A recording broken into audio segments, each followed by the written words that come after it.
Estás viendo Canal América, televisión dominicana para el mundo.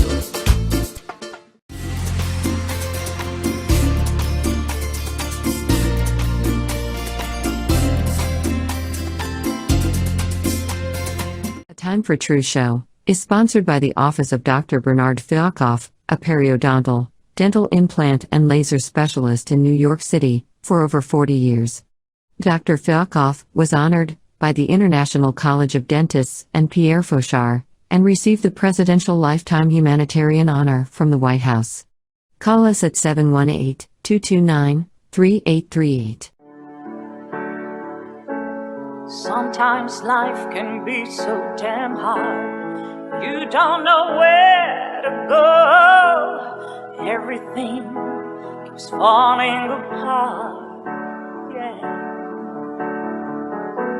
You try to do your best, but only God knows that you've given everything you've got, but the world takes you down. You just keep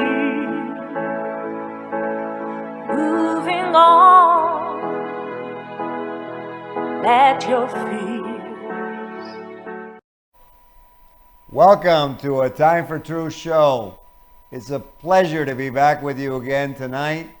I'm your host, Dr. Bernard Fialkoff. And many of you have been wondering, how do you avail yourself of all the previous episodes? It's very simple. Go on YouTube, click on A Time for Truth show, and hit the subscribe button. It's free to you, and we'd love to have you as one of our members. The world needs truth, and the world needs us together, so we welcome you to our group. On tonight's show, we're going to talk about something that sometimes we don't have enough of. And other times when other things are going on, or maybe there's a thunderstorm or a blizzard, we have too much of, or it's too hot.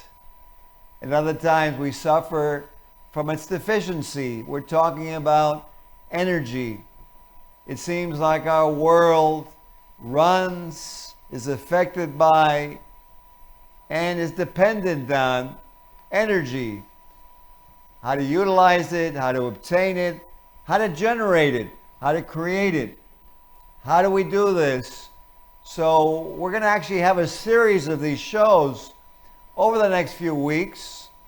And tonight will be more or less of an overview and looking at really what sometimes we don't even think of as we live our day-to-day existence.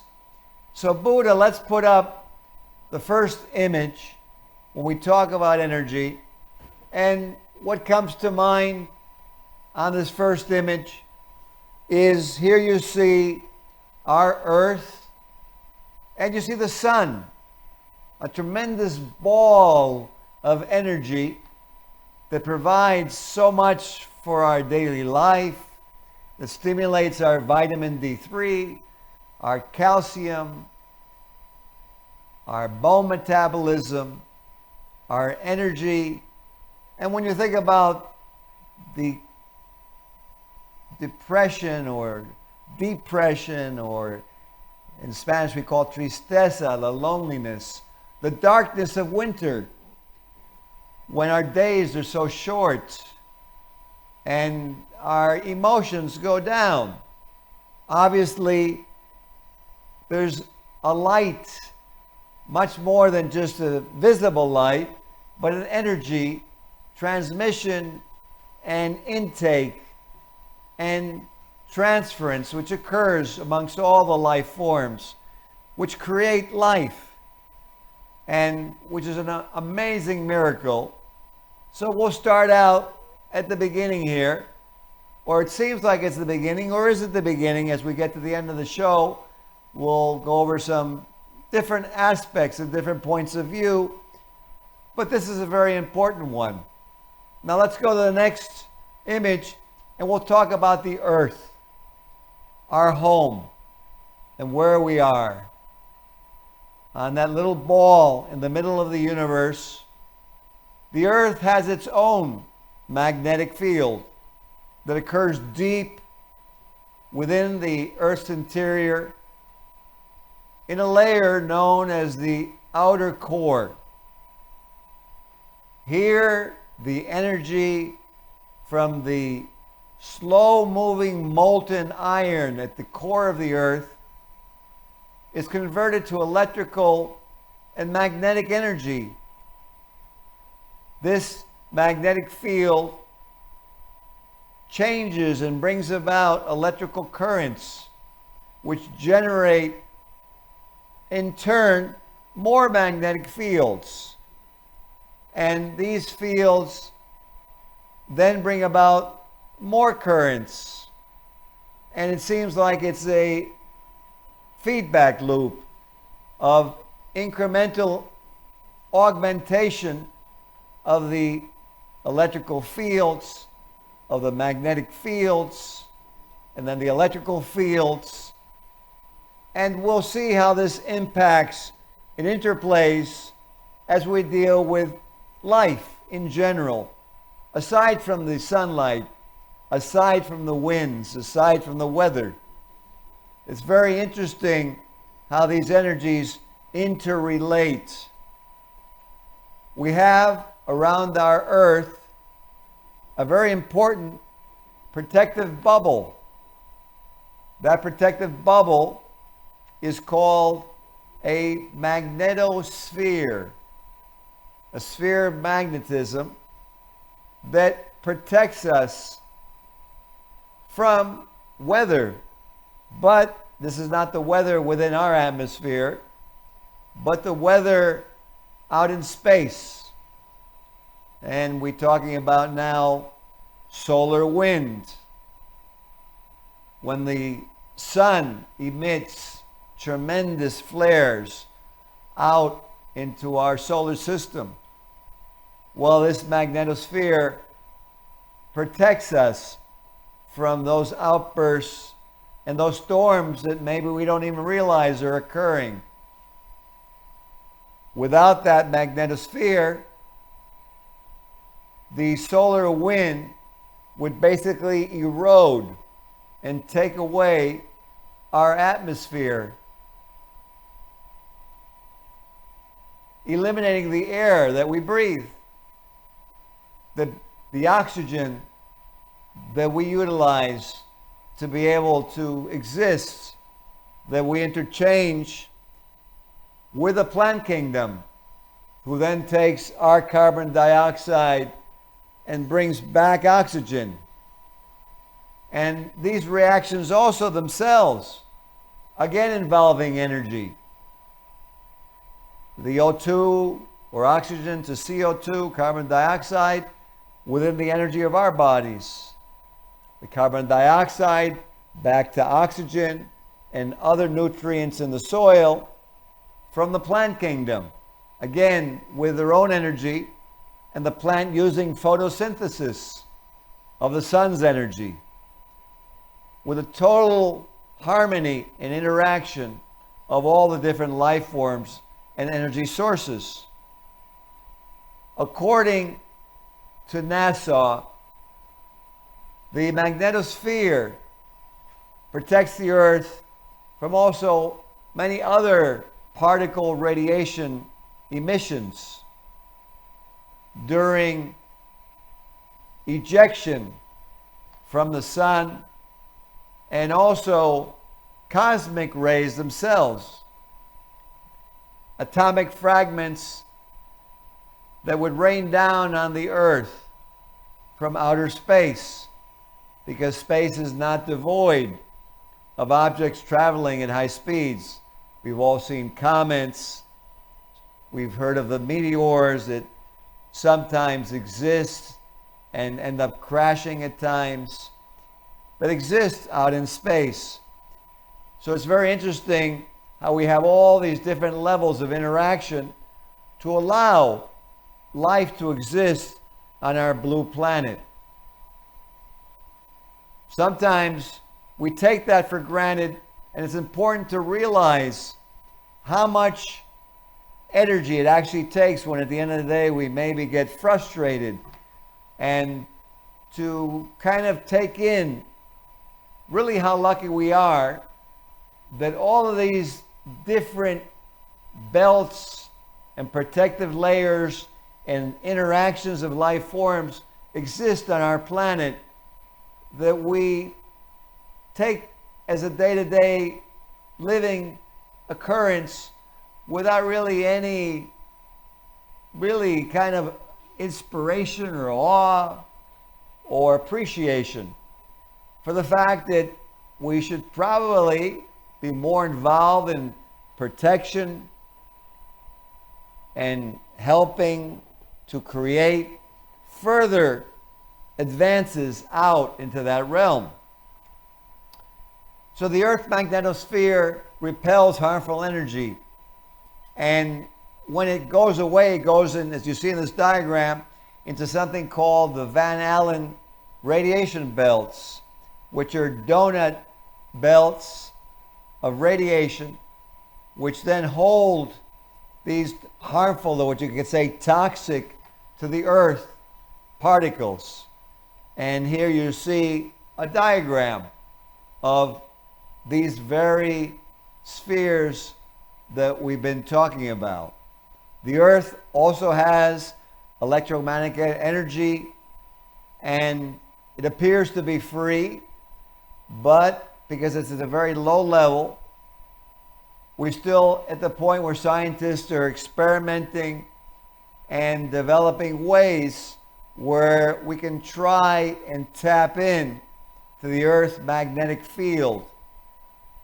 And as years go on, probably someday, like the Buck Rogers shows that I used to watch when I was a kid, someone will look back on this show and kind of laugh or smile at where we were at this point in time in 2024's comparison to where they're looking at from that show. Now, if we go now to the human being themselves, the human being, the body, generate electrical fields, and the body itself has electrical currents and communication lines whereby the organs communicate with its own electricity and magnetic fields. Our whole human heart also produces electrical current that runs through the body, and these currents interact with the cells. This current is what allows the body to function and communicate, as every other living organism on this planet does. We all have these charged particles, but we don't sense them because we're accommodated to them. But sometimes when we go into a different realm or sphere, we don't feel comfortable. Feels like what you could call noise. It's more of a toxic current. Or if it's too hot, then we call it heat. Different perceptions that we perceive these energies that affect our bodies, that then our body tries to ward off away from because it's disrupting what we need in our fields. It's interesting, sometimes we take for granted that even amongst human beings, when there's been a disturbance, not a climatic disturbance, but a familial conflict or a relationship conflict, that you could feel the energy in the room. And you say, well, how is that possible?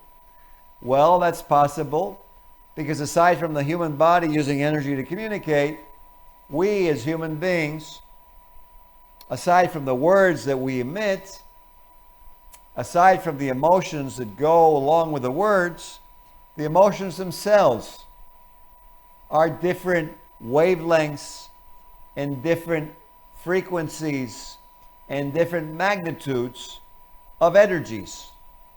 And again, just as if it was too much radiation from the sun, causing too much heat, causing skin damage.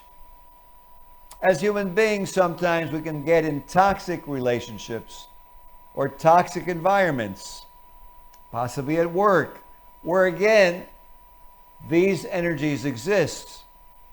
It's very interesting that recently the Surgeon General of the United States of America came out with an advisory. And in his advisory, he basically stated how we needed more human interaction of kindness, of closeness, which created physical and mental wellness. And the Surgeon General went on to say, created community wellness, a decrease in violence, an increase in community prosperity and security. And it's very interesting that the Surgeon General, through his advisory, is corroborating what we're bringing out in this show and how really all of life interacts, emitting, interchanging, receiving, and how the energies that exist are not of the same quality, not of the same positivity, and how they need control, and which is the essence of this show really, is not so much to reach a conclusion, but to open up our minds to what is possible, the imagination. Because what in the past was imagination, today has become reality. The cell phones that we have today, back in the 60s and 70s, would have been something from a space movie, or maybe a communicator from Star Trek. Whereas that flip phone that Captain Kirk used to use was very common 25 years ago already, and we've gone beyond that now, reaching to the tricorder of Spock, and the tricorder being our cell phones and lap computers and phone computers and pads that we have all across the planet. We look at all this, and then if we go on Buddha, we look and we want to acknowledge what's going on over the years. And let's go to the next image, because man has been researching. And let's take a look that the visible light is only a small portion of that energy spectrum that goes from the infrared to the ultraviolet, that goes from further from the gamma to the radio waves, with the gamma waves being very short and very powerful and potentially dangerous, and the radio waves being longer and not so dangerous. And then you see in the center the very small portion that divides invisible light exists in, from the ultraviolet to the infrared, in the narrow band that actually it exists in comparison to the entire electromagnetic spectrum that you see in front of you. You see X-rays on the right along with the gamma being even more forceful, more fast frequency than the X-ray themselves. Microwaves you see being more to the right, a longer wavelength that we use to cook our foods, not destroy the food that we would do with X-rays and gamma rays. Let's go on to the next slide, engineer. And now we're going to take a look at a very famous inventor, Nikola Tesla, who looked at all these energies and really dedicated his life to trying to forward what would be possible. Here you see a tower that he actually was in the midst of building, because Tesla wanted to develop free energy that could exist without wires, without transmission poles, that could be utilized on the earth, that probably someday will occur. And this was back in the 1920s and 30s, long, long ago. Now we know that with electrical advances, with our electric powered cars and the Tesla, and we see how his imagination wasn't really imagination, but was ahead of its time. And that was his tower and the free energy that I'm sure someday we will have across the planet, which actually is being investigated in Africa, where they have difficulty with towers, where they have low economics, and where they're experimenting with transmitting electromagnetic energy across different portions of Africa to provide this energy for its peoples. Let's go on to the next slide, and we'll actually see how Tesla back in 1920, 1930 was experimenting with this very car. And this car had an antenna that was picking up energy from the environment, and it actually worked, which was amazing. And this car ran without a battery, without gasoline, without electricity, with this antenna picking up the energy, and the car actually being propulsed through to its location, to its destination. Amazing ingenuity, scientific competence, genius really, of Nikola Tesla. This was the Pierce Arrow car that he had developed, and there you see an article from the newspaper of that time. Let's go on to the next image. And what we go now to is to say, oh, well, that's a pyramid, Dr. Fialkoff. Why are we showing the Pharaoh's pyramids? What does that have to do with electricity, with electromagnetic generation, with energy? Very interesting that as time has gone on, that all across the globe, different examinations of the pyramids have occurred, and that many sources now are looking at these unbelievable structures that somehow were built many years earlier in time in our history on this planet.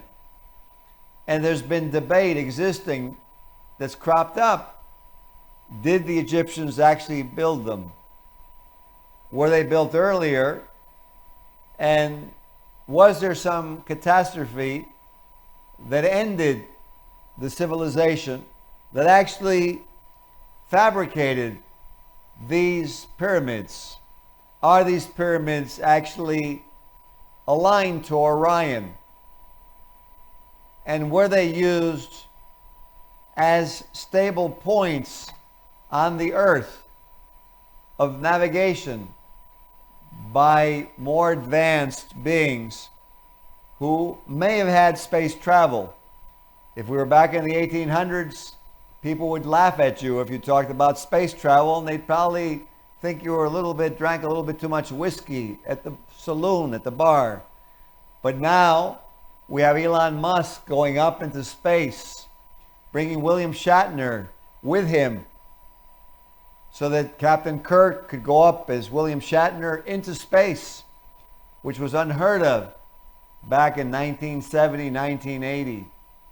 When we had our Apollo missions later on, we never thought that in private we could go up. So is it possible that these pyramids were actually electromagnetic generators? It's been found out that the pyramids are constructed on top of subterranean aquifers. And these aquifers, with their vibration, send this energy into the pyramid. The outside of the pyramid, the stones are insulating, whereas the inside of the pyramid, the stones are of a different composition and actually ionize and carry electricity. And it's very interesting how it's been theorized and looked upon that the pyramid actually may have been at one time an electromagnetic generator that emitted out of the apex of that pyramid, and that the dimensions of the pyramid actually are correlated to the dimensions of the planet from the equator to the poles. And then looking at the beginning of this show with the magnetic spheres, belts of the earth. Was there a civilization very early in time who actually built these structures with these stones that we've always wondered how would it be possible for man at that time to have fabricated these pyramids so precisely with the stones so accurately aligned? What is the truth? What is theory? What is the actuality? It's an exciting time as we look into this, and we're dealing more and more with what is possible. There on the right, you see the energy transmissions, the different wavelengths, and very, very interesting concepts. Let's go on to the next image of this show. And now we'll get into a different aspect of the energy. And on this next image that the engineer will put up for you, we have human beings. Because the human being is also energy. The energy that the human being emits. The human being has a body. And that body, as I mentioned earlier, communicates with energy, with wavelengths, with magnetic fields. And we realize that our eyes see the visible spectrum, which you saw was a narrow spectrum on the actual electromagnetic spectrum. So here, you're seeing without eyes, and you're seeing what actually exists beyond the visual spectrum, because the visual spectrum would be limited. But now, if we go beyond that, we start seeing why it's possible when we say things like, that's too heavy right now, I don't want to go there. Or that person, I don't want to be around. I'm just not comfortable. His vibes, I don't like his vibes. He's not in sync with me. It's very interesting when we listen to our words, how instinctively we use the terminology of what I'm showing you on this image on the screen. Is this the future of healthcare? Are diseases actually physical, or the physical manifestations from disturbances in the electrical currents, flows, and the spheres? That possibly, like the earth has spheres, possibly our organs and our tissues also have these spheres. And so that we're dealing with different layers of perception that will progress as time goes on. And if someday in the future somebody looks at the show, they'll say, well, how ludicrous, how funny that they thought they could only hear and see and feel, that they didn't realize that there was this other spectrum that we use, and they couldn't use it back then. And this will be history. If we go to the last image, again, an image of the human being. And now we get back to the beginning of the show, where we attributed the sun as being the source of the energy that the earth was getting. But now when you look that a human being also is an energy source and generates energy, then where really does the energy come from? And in this interaction of one to the other, which is actually the source? Or is it more complicated than we ever thought before? Some food for thought, opening of our imagination. Imagination so that what we imagine today, someday we may laugh at and look back upon and saying, how ludicrous, how funny. Why were they joking back then, thinking that it's not the way it is?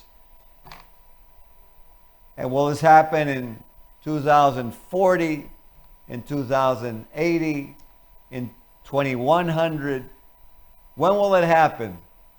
And maybe they'll take this show out of a time capsule and they'll say, look at that. Imagine if they came to us now. So I hope you've enjoyed this show.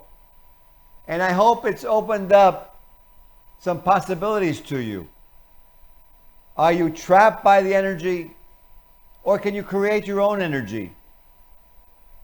And the next time you go into an area and you don't like the vibes, you're going to maybe say, you know, I'm going to apply what I learned on this show. I'm not going there. I'm going somewhere else where there's better vibes, better energy, better harmony.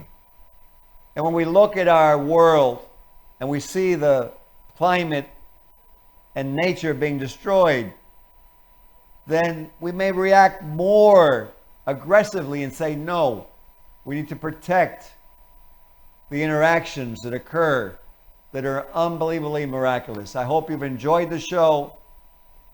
I hope it gives you some food for thought.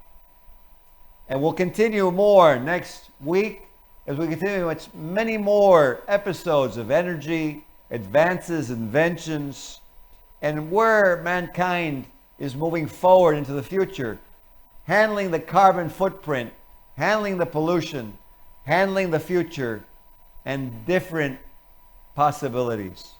It's been a pleasure to be with you again tonight. I hope you feel the energy, and we'll see you on the next episode of A Time for Truth show. Be well. This show was sponsored by A Time for Truth Foundation Incorporated as a community service. Sometimes life can be so damn hard. You don't know where to go. Everything keeps falling apart. Yeah.